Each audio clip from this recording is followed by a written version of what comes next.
Welcome back to episode 3 of the AmandaFest podcast, where our mission here is to empower and inspire our listeners to take aligned action in creating their dream life, whatever that may look like for you. Today's theme is Free the Party Within, and I have an incredible guest that is the embodiment of that theme. But before we get into it, I would just like to take a quick second, as we've done with every episode so far, just to get present, get in our bodies, whatever you're doing, wherever you are, if you're walking, driving. If it's safe to do so, I invite you to close your eyes and just take a nice deep breath in and out. And just notice if you're holding tension in any part of your body. And try to breathe into that space and let that go. If you need to roll your neck, if you want to shake it out, if you need to make some noise, do whatever you need to do to just get in your body, get present. And I invite you to open your mind and heart as we drop into this beautiful conversation. So today, I have the incredible and amazing Evan Cudworth, who became the world's first party coach in 2021. Since then, he has inspired thousands around the world to let go of their anxiety and to connect to humanity by mixing wellness with party culture. He's also a huge part of why we're here today. A little less than a year ago, he had me on his podcast, and we had this incredible conversation that then led to him inviting me to co-host a social mindset challenge, which then evolved into us collaborating on this incredible project called No Fun, KNOW, which is evolving, and it is a social mindset network where we are mixing wellness with party culture and guiding people towards more meaningful social lives by connecting back to fun. So we're going to get into all that in this episode. But first, I'd like to welcome Evan. Welcome. Thanks for having me. Yeah, and I'd love to start off just jumping right into the theme of what does free the party mean to you and in the work that you're doing, and what is a party code? Yeah. So I think anyone who's listening to this right now, think back to your first conception of party. Maybe it was a birthday party that you had when you were a kid. Maybe it was your parents partying in the other room and you're in bed and you're trying to sleep and they're blasting UB40, Or maybe it was a high school party where you snuck out of the house. Maybe it was in college where you're dancing on a table. There's so many different types of parties, and it can mean celebration. It can mean escape. It can mean connection. The word party is actually a contronym where it actually means both to it started as a hunting party, people would come together to create a party to go hunt, but also comes from partir, the to split and actually to create, to split things apart. So it's a very confusing word, I think, for people. We have very strong reactions to the word party. And I am on a humble and simple mission to heal humanity by kind of redefining what that party means for each individual. And if you can free what party means for you, I believe that you can find that escape, you can find that connection, you can find what you need in your life, and party becomes possibility. I love that. Yeah.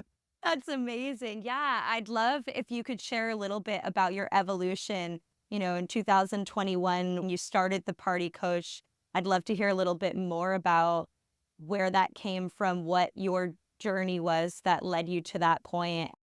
And then, would love to get into where we're at now and what we're building here. Yeah. Origin stories are such a big part of our culture now when we think of, superheroes, and everyone wants to see, what's the origin story? And I get asked this question a lot about, where does Party Coach come from? And it's cool. I could tell you 15 different ways of how this came into being.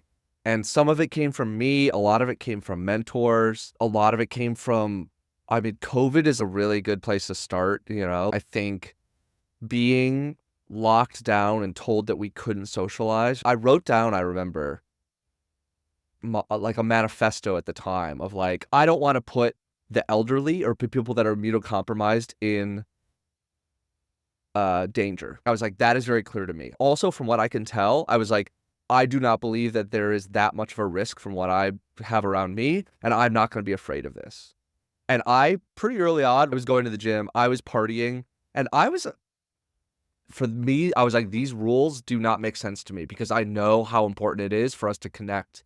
Um, and I don't know if I've ever talked about this side of it, but for me, I was out being very social a lot during lockdowns and COVID. And because of that, I was able to just see how desperate people were for that. And I truly believe that there's a part of our humanity DNA. We know that humans are social creatures, that's going to look a little different for everyone. It doesn't have to look exactly the same. It doesn't have to look the way that I tell you it needs to look. But if you can't find that for yourself, I think you're going to have a really hard time integrating, creating possibility in your life. So that's one origin story of Party Coach is like COVID really kicked that loose for me. And I was like, humans need to party. And we can't do it isolated in our rooms on Zoom parties, watching somebody DJ on Twitch, which is what we were trying to do. Yeah, I'm curious, from that point, right, recognizing, okay, there's definitely a gap, there's a need in the market. I'm curious what types of things you were doing at the start when you were working, whether it was, one-on-one with clients or you were doing group program. What types of things were being addressed in those containers? So a lot of this started with wellness, actually. And it comes from my own struggles, It took me a long time to feel healthy in my body and feel healthy socially. I think a lot of people that find belonging in the party scene or in nightlife find that belonging, and then whether it's alcohol or drugs or the late nights or the long weekends, like that there's just like a lot of chaos. And some people like have it down and, they're doing the healthy thing. It didn't come as quickly for me. And then I found it, but it was very external. I was ripped. I was working out all the time. I looked really good on the outside, like living on the west side of LA. But internally, I was very insecure and like didn't have a lot of the wellness tools of inside to understand why I was still chasing some of the things that I was chasing. So I started to host these New Year's challenges that were like a dry January, and then I hosted another habit challenge, and for my birthday one year I got a house in Joshua Tree and I took all my friends out there and we did like an intention setting thing. So even before I was officially coaching, I was already just trying to see of ways of how can we mix this social life with personal development. I love that. I mean, it's been such an honor and so incredible to be working with you for the last year. And I truly look at you like a mentor in every single area of the space, from coaching to social media to marketing. You are just one of the smartest and most creative people I've ever met. And I love your approach in so many of these spaces, this combination of mindset and ambition, right? And I'm curious to learn a little more. I imagine when you decided, okay, party coaching, that's the direction I want to go, there is probably some discomfort around stepping into something that nobody's done before. And I'm curious what the reception was. I was reading something earlier today that was talking about people that are successful, and they were saying you have to be a little delusional to be successful because it's delusional because it doesn't exist yet. And once it exists, it's not delusional anymore. So I'm curious what parts of those resonate for you, and that delusion and that drive to continue going despite the delusion. Yeah, well, I remember our first time meeting. We met at this Mystic Manor party in Los Angeles, which is, yeah, kind of like a wellness, spiritual kind of space, Burning Man centric space. And I think somebody had told me, like, hey, this person wants to meet you, and like she has something in common with you. And it was pretty early on in my party coach. I think I just started calling myself a party coach like a couple months before even. And And is that, out of curiosity, is that what you did? You just decided you wanted to be a party coach and you're like, I'm a party it, coach now? I thankfully no. It did come to me through one of those habit challenges that I was doing. Okay. Clients started to tell me, "Hey, you seem to be really good at this. You should coach people how to party." You know? And I really resisted it at first because I was like, that sounds really delusional and douchey. But I remember meeting you and just even being like nervous and weird about trying to do this thing. And I get asked all the time, and I'm sure you get asked too, of people are like, "Hey, you're a party coach. I want to do that. Like, what does that look like?" And man, I mean, I'm 2, 3 years into this thing, and there actually has been a lot of consistency in the messaging and what we're doing. And yet the day-to-day of what it looks like and what I'm doing, I feel like there's been so many iterations. I worked in startups in my 20s, in tech startups and areas too, and I've taken that approach very much with this. I am always pivoting, I'm always changing, I'm taking what works, I'm letting go of a lot of things. This has been more sacrifice, financial insecurity, loneliness, loss, and pain than anything I've ever done in my life. And I do not regret it for 1 second. Before this, I was always obsessed with like, what's my legacy or what am I here for? I don't know if this is a purpose or anything like that. When I look back always on what I did the previous week or the previous month, I'm like, hell yeah. If I was on my deathbed and people were like, what did you do this last week? I'm like, I'm really glad that I put this message into the world. And I get messages from people. I got this message this week. I was out at this rooftop party in Chicago. I don't drink. I don't know if we've covered that so far, but I haven't been drinking for the last couple of years. And I was out at this rooftop party, and it was a Chicago house, sunset, we're vibing. And this guy keeps looking at me. He got my Instagram, and he sent me a message. He was like, yo, brother, I'm 7 months sober. He's a DJ. He's like, I'm really having a hard time. And he's like, seeing you out there living like that. He's like, I've been going through your content. I'm so grateful for this. And I get messages like that every single day now.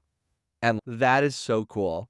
And I don't think I'm a good role model. I think I do things chaotically and messily, and I do things the wrong way like 10 times before I do it the right way. But I do try to bring like, I think that's good. That's why we party. We don't party to optimize our life. We party to let go of. And that's what I'm trying to model. Oh my God. So much juiciness in there. But I want to challenge something that you just said. Yeah. I think that you are an incredible role model because I believe that role models shouldn't pretend to be perfect because that's unrealistic. It's unrealistic to be this cookie cutter, perfect version of whatever you want it to be. I think that you do things so authentically and so honest and so real. And when you show up in spaces, in your honesty, in your messiness, in your authenticity, you are giving people permission to do that just by you being. Before you even speak, before you even coach, before we even open up programs.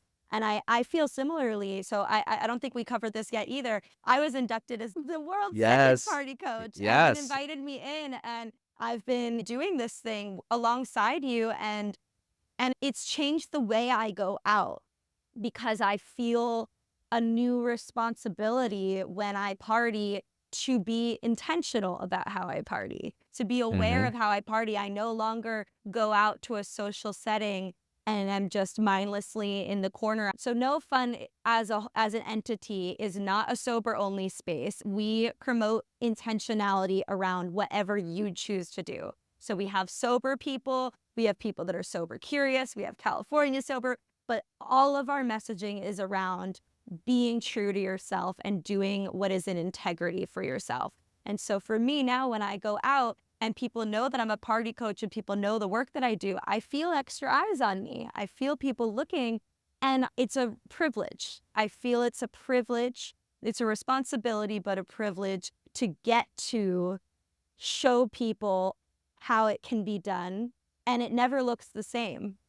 It always looks different. We did a program, and one of our participants in the program, I went out with him for the first time in real life, because a lot of the stuff we've been doing recently has been virtual. We're working towards more in-person events, but I ended up meeting up in person with one of our participants about halfway through the program, and I could see him watching me. We went to see Fred again, and he was watching if I was going to take substances, how I was going to act, how I was going to respond, and I could tell that he was learning probably a lot. I mean, not more than what we taught in the program, but I feel like there was a lot of learning for him in witnessing me out at an event, because I think some of the behaviors that I displayed were surprising to him.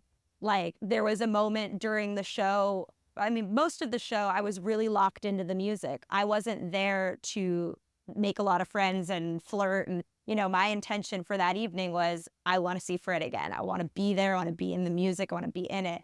And the participant was looking at me like, why aren't you like being the party coach, like talking to everyone? And I'm like, because this is my intention. And so it's interesting playing with, and I'm curious, what your experience has been with that, but playing with this expectation of what it should look like, and then the reality of all the different versions of what it can look like, and how all of those are right. All of those are true. Yes. First of all, yeah, I just want to acknowledge this last year was awesome. It's been was the best growth, and starting No Fun with you has been so important. And I don't know if I would still even be party coaching without you coming in and collaborating and doing this with me. I don't know. So first, I just want to acknowledge and say I'm very grateful for that. And I've been very protective of this, and opening that up and letting you see the weird attic and basement and flooded basement of my mind. And this Yeah. party coach thing has been really scary for me. And yet I've trusted you, and we take our time, and we're letting this thing grow. And like a great party, you can't force it. Right. You cannot force a vibe. And I think we've walked up to that line a couple times, or we've tried things and tried to force them, and we've seen how shitty that feels, So I just want to acknowledge and say thank you. And I'm proud of you that you're stepping into this in your own way, and creating this fest of Amanda, this party within you that is going to look different than the party within me, And that's what's so awesome. So I guess the second side of that was do I feel pressure to be a certain thing? And yes, I will say the last 3 months have been, I've been doing personal development for 10 years, pretty hard. I've done all the retreats, I've done the meditations, I've done 12-step recovery in and out, I've done all the books, I've done, all that kind of stuff. And sometimes it can feel like, what am I doing? I have so much therapy, it's what am I doing this for? And they say a big part of that is ultimately you do all these things to learn you had the answer all along, But you can't get to that. You can't tell someone that. You have, in my experience, I had to do all of these other things to come back to be like, oh, okay, there was this, it was me all along. And the quote that I keep using lately is, I've realized that I am the wave and the ocean. Oh yeah, I saw that. I love that. And for a long time, I was ashamed about being a wave. It was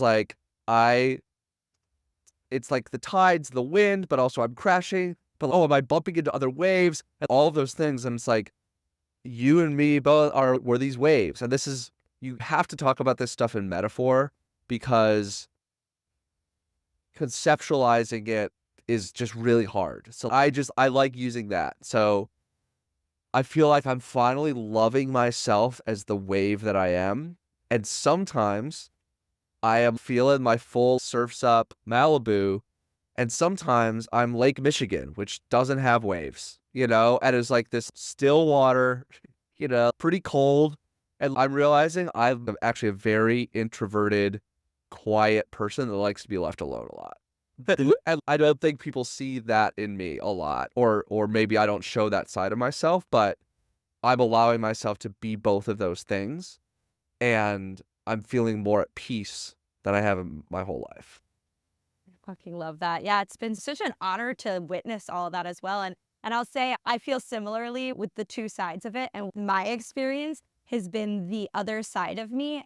I had never felt comfortable being around other people so no one actually ever got to witness. They only got to see the fun, bright, bubbly side because anytime that I wasn't that, I wasn't out and around and about. Going back to no fun and you opening up and, staying within the theme of free the party within, but also this theme of stepping into your authenticity and creating your dream life, right? I'd love to dive a little deeper into opening up. Like, you had this vision, you created the party coach. This was your dream, this was your vision, and inviting me into No Fun and our other co-collaborators, Ben and Alyssa, and allowing others to be a part of this journey with you, and how that's allowed you to evolve as a leader, as the creator of something magical. I'm curious, as someone who wants to start something and they have this idea and they're very precious about it and they want to just do it on their own, I'm curious what advice you'd have to others that are in a similar situation and what bringing on collaborators looks like and feels like. Yeah. So I would start with something that's been on my mind a lot is, yes, follow your bliss, right? Follow a spark, right? That's important. Your intentions don't have to be pure. And like, it's perfectly okay to have validation, revenge, pettiness. If those are your motivations for things, that's okay. Because sometimes we need those. I don't want to get into shadow work or like the shadow sides of ourselves, but I think sometimes in this space or, we can get really caught up on, and I think a lot of times the regrets that I have is like I was waiting around for the purest intentions and to clear my full body. And if I'm being fully honest, there's a part of me that started this party coach thing because I always wanted to be an influencer so that I could fly around to all the festivals and hang out with hot people and, just be famous for being famous and, party for the rest of my life. That was a definite intention for this, alongside with, I hired a purpose coach early in COVID. And she put me through this program, and one of the questions she asked was, who did you need in your life 10 years ago? Oh, And at that love time, that. I was 34, 35. And, when I was 24, 25, I just moved to New York, and the party was on. I was just going nuts, and it was so much fun. And I couldn't see my life without it. And yet I remember running into somebody at a rave and he said he wasn't drinking. And I remember being so turned off and judgmental of that person, I was like, gross, like get away from me, you know? And how reactive I was to that. So, it's both of those things, right? Like I wanted to be this good role model. And also, now I have a blue check on TikTok, and when I walk into a room, I'm the party coach. That feels good to have. And also, I think I'm helping people. And allowing myself not to be in shame around that has also been very healthy. Well, it's the honesty around it, right? It's Yeah. being real. I mean, dude, it's same. People say, "What do you want to do?" I'm like, if I could just get paid to party and have fun and play and just be myself, that would be the dream. And there's people out there doing it, so why not us? And at the same time, I love what your purpose coach said. I think that's such beautiful advice. I heard similar advice when I was interested in stepping into the coaching space. I felt so much imposter syndrome. And a friend of mine who was a coach said, well, if you were to be a coach, you would be the best coach for wherever you were at a year ago, 2 years ago, 3 years ago. And thinking, same as you, I've gone through so much personal development. I've worked with, all the different modalities. I've read all the books. I've gone to all the workshops. I've sat with all the medicines. And I've arrived at this place of, I feel like I have wisdom to share with versions of myself. I don't feel like I have wisdom to share with people that know more than me, and I'm constantly around people that know more than me, which is great because I'm always constantly humbled. But I forget that there are so many people. And that was also one of the purposes of starting this podcast. I wanted to start this podcast because I have so many incredible friends like you that inspire me so much. And every single time I drop into conversations with my friends, I'm like my whole body is vibrating and I'm lit up, and I go home and I'm like, I want to create and I want to make change and I want to do things. But also when I'm in the midst of these conversations, I kept feeling this like, oh, I wish I heard this conversation 5 years ago. I wish I knew there were people having these conversations. I wish I had access to these conversations. I, there was always this piece of me when I was young. I had this knowing that there was more than what I was being exposed to. And there was so much dissonance in my life because of that, because I didn't connect or resonate with anyone I was around. And I just like went into a hole. And I got feedback once from someone that they were like, oh, Amanda thinks that she's better than everyone else. She's this, she's that. She won't talk to people. But I just didn't feel like I was on the same wavelength as people. And then when I moved to LA and I moved to California and I started ecstatic dance and I got into the wellness community and I started having conversations like this, my reaction literally, I was like, I knew it. I knew it. I knew there were people living a different way. I knew there was more.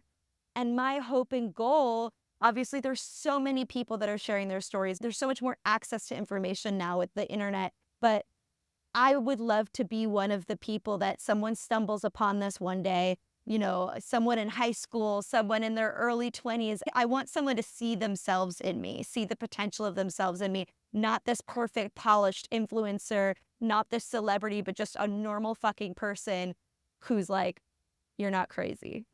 You're not fucking Yes. crazy. Yes. Or we are crazy and it's good that we are. And we're all Right? crazy then. Then we're all crazy. Yeah, yeah. Yeah, I want to like that knowing, that like Yes. knowing that there's this secret out there. One thing that has been coming to me lately is I'm realizing that I get to be even more selective in just the language that I use or how I demonstrate some of this authenticity, because actually just being a full open book and like throwing everything out there is actually not that interesting. And it's it's hard for people to connect with that, Yeah. Like I think some of this knowledge that we have earned, other people have to earn it Right. and find their way through and make some of these mistakes, and you can't gain this knowledge and this feeling of belonging and freedom, and Totally. you can't free the party within until you've earned it. Yeah. Let's just talk about cocaine for a second. All right? Because for me, that was like I'm shifting gears, but it's like for me, when I moved to New York, I remember being in a room with all these bankers that were ripping lines of coke, and I was like, I found it. This is what I've been searching for my whole life. This is the prestige. This is the vibe. This is what all the powerful people do. I've found this secret, And it was, and it honestly, it gave me everything that I wanted for so long, you know? And then it didn't work as well, and I got myself in all kinds of trouble with it. Um, but then, that was one door, but it wasn't as earned, right? I was exchanging money in exchange for kind of like a shortcut, right? And it exposes you to a type of way of being. And so now the long path of learning how to tap into that in other ways is quite difficult. And why I think part of our job as party coaches, we talk a lot about toxic positivity, but detoxifying the positivity that's in the party scene, that it's supposed to be fun or that it's supposed to be, um, like always good. And it's not, like it needs to be a place where you can, express that imperfection, um, and not be trying to control the outcome. Yeah, yeah. And to your point of it needing to be earned, it's twofold. There is the cognitive understanding of a concept, and then there is the embodiment of the lesson. And so I believe that some of the work that we do, in just sharing our stories can allow others to unlock the cognitive level of it. But the work that we do as coaches and in the programs and that level of work is where the embodiment comes in.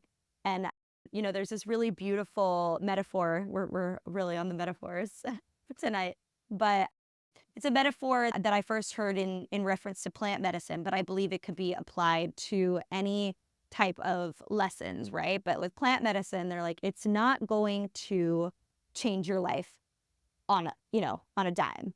But what it is going to do, it's like you're rowing a boat in the dark waters. And when you work with plant medicine, you can now see the lighthouse. So you know Mm, where land is. You can see where to go. You know there is land. You know it's not that far away, and you know generally where it is. And the embodiment work and the integration work is you got to fucking row to get there. And yes. and I think that's, summing it all up, that's the work that we're doing. And that's the work that we've done. And that's why, when people say, why do you need a coach? I already know what to do. I just need to stop doing drugs. I just need to stop drinking. I just need to do this. It's like, yeah, cognitively, you can know all of the right things to do, but it's really, really difficult to not only put it into practice, but to embody it, to fully embody it. And we all have hired support. All of the greatest athletes, musicians, artists of our time, all of them have coaches, mentors, therapists. Like, this is not a crazy concept. And so finding that niche of we all need to socialize, we all need to connect. How do we do it in a sustainable, healthy way that's genuinely going to make us feel better? I always say it's about connection, not disconnection. And that is embodying the party. That is freeing the party within. And that's how you create your dream life. That's how you do it. All right, we're done now. Yes. Yeah. Mic Um, drop. yeah. I like that metaphor too because, you know, ultimately, yes, I think it shows there's light over there and it can help guide us, right? But ultimately, too, if you close your eyes and you trust and you row, there's land there and you don't need the lighthouse, right? You will reach land and you don't need that. But it really helps to have a lighthouse. And It's nice to know that the land is not delusion. yes, and, I think where a lot of people get trapped is they chase lighthouses and they see a pretty one over here and they see a pretty one over here. Every weekend, they're looking for a different lighthouse and they never row to the land. They're just looking at all the pretty lighthouses. And I did that for a long time. Yeah. Um, Well, I think that's and that's when yeah, you can get stuck, the healing journey, you're never going to arrive. So the people that get stuck in exactly what you were talking about, just doing thing after thing after thing and not really you're not embodying it. You're not actually letting it seep in, sink in, and learning how to alchemize it. yeah. You just got a lot of knowledge in your head, which is awesome, but not really going to do you any good in the moment. I've told this story on other podcasts. That's why I want to keep it really short. But again, it's something that showed up for me years after the fact. But I had the opportunity to go to a peyote ceremony with a native tribe. And it was actually a grieving ceremony for an elder. And it was a 2-day affair. And the way that they were showing emotion and like connecting and grieving was so healthy. It was so uncomfortable to be there and be witnessing this extreme pain over many hours. And yet, when I look back on the funerals and the wakes where we dress up in suits and parade perhaps a corpse, it feels so wrong to me.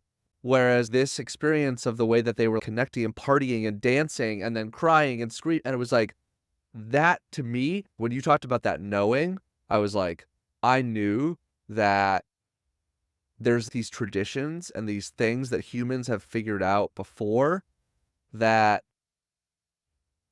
it's new ideas are awesome, but from an evolutionary standpoint, we tend to think like, oh, new ideas are great and new ideas are the best. But actually, new ideas are just mutations in our evolution. And a lot of them are not going to work out.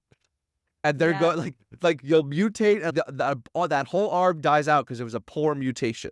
And Yeah. I think a lot of the things, there's technologies, there's all kinds of things and behaviors that we tend to prioritize because we think that new ideas are the best ones. When actually, when you look through recorded history, a lot of the great philosophers like the Neoplatonists and all of those, they thought the oldest ideas were the best because Yeah. they had survived the longest, you know? And it's the ancient wisdom too. Yeah. That's the piece of all of this work that I feel like so many of the modern mutations, the way that you describe it, are a product of disconnection. I think the funeral is such a great example of that because it's so disconnected from emotion. I remember the first time I bared witness to any type of like ancient tradition, like connection to nature, the most simple thing on the fucking planet. I'm in New York City right now, and I'm like every single morning I walk over to Central Park and I need to be in the grass. I need to be by the water. I need nature. And 10 years ago, if you told me, that that would be important to me, I had no idea. And I remember the moment when I realized nature was important. I was on mushrooms in Joshua Tree and I was looking out at oh my God, Joshua Tree, amazing. But I was looking out at just like the wonder, right? I think it was a full moon, so it was bright outside. And I looked over at my friend and I was just like, I am generations removed from any connection to nature. My parents had no connection to nature. My grandparents were born and raised in New York City. I couldn't even count how many generations back. Nobody was farming. Nobody was living off of the land. And then you think about the new like iPad generations, we are getting further and further and further away. So it's like I never even thought of where my food came from in the grocery store. I just went to the grocery store and it's not my fault. And it's not our fault because we're so disconnected. And I think all of these traditions, I love, love, love that. It's these mutations of separation from the ancient wisdom, and the ancient wisdom are the pieces of us. And this is why I love mushrooms. I mean, like, hello. But I love mushrooms because it's a tool to expedite the process of remembering the simplicity Mm-hmm. of who we were before we forgot. Yes. Love all that. Cosign all of that. What was coming up to me is why I feel so I lived in New York City, and man, I grew up in Chicago and I love Chicago. And so much of this feels like home. But for me, when I lived on the Lower East Side of New York, and like walking through the bars and the clubs and the fashion, all of the, I don't know, the energy of the human ingenuity there, for me, that's the energy that I vibrate at. And yes, I love Joshua Tree and I love all of that too. But for me, I really found, I don't know, there's something about that. And honestly, maybe it's because I'm an alcoholic and like I fucking love, But that's what I loved no, about that. but Yeah. there is something, I've always felt this way about New York. There's something so special about the energy. I always say that New York is the place where the greatest minds in every area come together, right? In LA, it's like all the artists, all the actors, that's where they go. But the best of the best in every single industry migrate to New York. But I'm like, I have this newfound appreciation for Central Park. And obviously, Central Park's a big deal. They make such a big point of it. I just finally get it. I get why Central Park exists and I get why it's so important. And even, every morning now I've been going and I'm seeing all the people that run and do this. And I'm like, okay, we're going to get to tap in. We're going to get to recalibrate our nervous systems. We're going to get to do what we need to do. And then you can go in the hustle and bustle of the city and then go do the thing. But just remembering, even in these cities, even in these spaces, that we've created that are incredible, it's twofold, that there's pieces of us that still need at least some element, whether it's just getting sunlight in the morning, right? All the studies about natural light in the morning. It's just whatever your little connection to nature is, I believe that we need some element of it in order to remain human and not machine. Yes. Yeah, well, and that, we haven't talked too much about the technology side, and I Yeah. think substances are obviously a big reason why I got into this, but like what we've found in No Fun as we've hosted these challenges is that people are really struggling with their relationship to technology, to social media, and it's only going to accelerate, with artificial intelligence and everything there. I will say I am actually a pretty strong optimist for that. I think there's going to be a certain amount of the population that opts out, but I think people are going to be craving real things more than ever. And I have to believe that that's going to be one of the things like, so here's an example, right? So all the streaming services came on and you can now access every single movie and TV show of all time if you pay a couple bucks a month, right?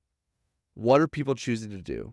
Go on TikTok and watch somebody eat a hot dog, like down the street. Like that's what even though it's like technology, there's like a real human element to it, right? Like, and I think people are going to increasingly want those things. Now, I do think that there's going to be mutations. There's going to be huge portions of the population that is going to opt for comfort. And that comfort might be opting out of social things, and it might be sloth and like a form of hedonism that is opting out of kind of this connection. And I've gotten to the place too where it's like, that's okay too. I can have appreciation for that because there's something of that way that that person was taught or something that they were damaged in where it's like they're finding comfort in that right now. And I found comfort a long time in my life in things that were not necessarily healthy for me, Yeah. And if they choose to seek out the knowledge that I have and the things that I've learned, great. But I no longer believe it's my mission to go save those people. It's like Oh, they get to no. find it for themselves. And you get to share your wisdom and whatever resonate, allowing those.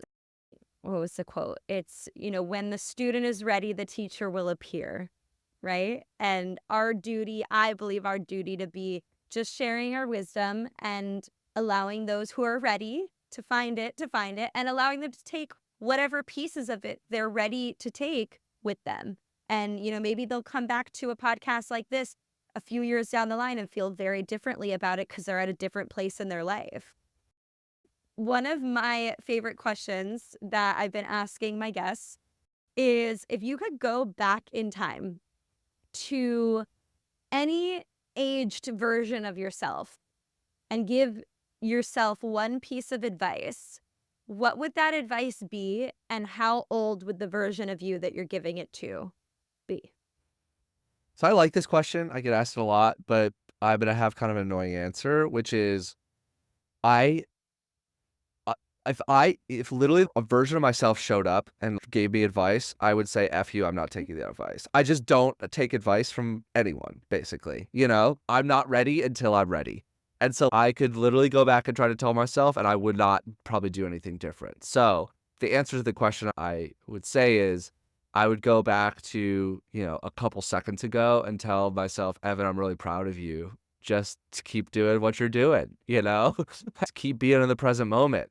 And yeah, and I think these questions do really well on TikTok where someone's like, when I was 25, I wish I would have known. And it's like, yeah, but would you have known? I don't think we can. And some people are definitely built differently. And I know people that are like, they seek out these mentors and they engineer their life, they plan it out. And that is so awesome. And I love that for you. And that's not how And I do things. Yeah. all right, well, I love the honesty on that. Well, then I'll close with the second question. Um, for the listeners out there that are wanting to take action on a dream that they have, what would you say is one actionable piece of advice that somebody who is desiring to step into a dream can take? at the beginning. Heck yes. The obvious one is find a collaborator, like I did with you. I will say ultimately, your dream, you have to believe in it more than anyone else, right? And like even a Delusionally. again, even an idea as novel and as, kind of fun as Party Coach is, I've burned out my friends, I've burned out my family, I've burned out like Amanda, probably 6 or 7 people have come in and like, I want to be a party coach. Let me build something. We got right up to launching a program and they left. And I've had trust broken. And also a lot of people, they gave a lot and they just couldn't give any more and it just didn't work. But my advice for you is you don't have to do anything alone. You can always ask for help. You might end up having to ask a lot more than you want to, but you can always keep asking for help with your dream. And that would be my advice for anyone who's going on to do this. Oh, I love that so much. Evan, this has been so amazing. Every single conversation with you literally lights me up, gets me so excited. I'm so excited for what we're building and what's coming next. Everybody stay tuned.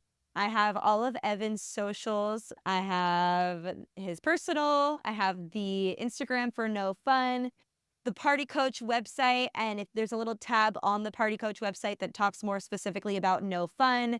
We have some really cool things brewing, leaning towards more in-person festival pop-up collaborations, so stay tuned for that. And very excited for our next episode, which I think is so funny that you kind of alluded to, Evan. It's going to be about riding the waves. Heck And I've yes. got a really special guest to help us dive into that. So make sure you are subscribed to AmandaFest podcast on Instagram, subscribe on YouTube, Spotify, and we will see you next time. Thanks so much, Thanks, guys. Amanda. Party on. Party on.